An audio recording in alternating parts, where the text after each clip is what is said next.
ఆచి చికెన్ మసాలా. ఇక మున్సిపల్ ఎన్నికలు ముగియడంతో కౌన్సిలర్ అభ్యర్థులను కాపాడుకునే పనిలో ప్రధాన పార్టీలు నిమగ్నమయ్యాయి.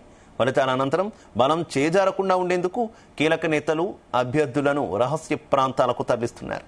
మున్సిపల్ చైర్మన్ పీఠమే లక్ష్యంగా ఆకర్ష్ మంత్రం మొదలవడంతో రాజకీయం వేడెక్కింది. పురపాలకం చేజారకుండా ఉండేందుకు బీజేపీ ఆదిలాబాద్ మున్సిపల్ కౌన్సిలర్ అభ్యర్థులు మహారాష్ట్రకు క్యాంపుకు వెళ్లారు.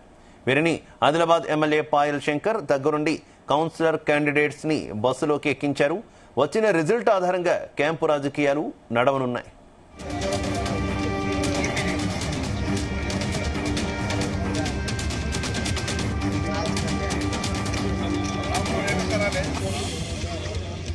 మున్సిపాలిటీపై ఈసారి భారతీయ జనతా పార్టీ జెండా ఎగరవేస్తున్నాం.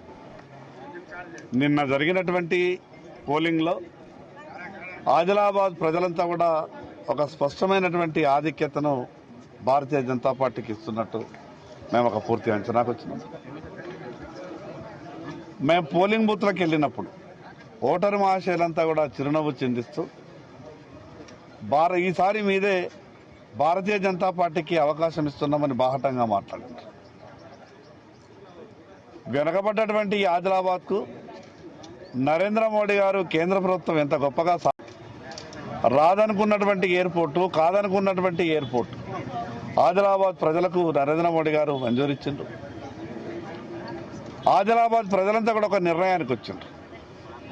కేంద్ర ప్రభుత్వ నిధులతో ప్రత్యేకంగా నరేంద్ర మోడీ గారు ఆదిలాబాద్ మీద దృష్టి పెట్టిండ్రు.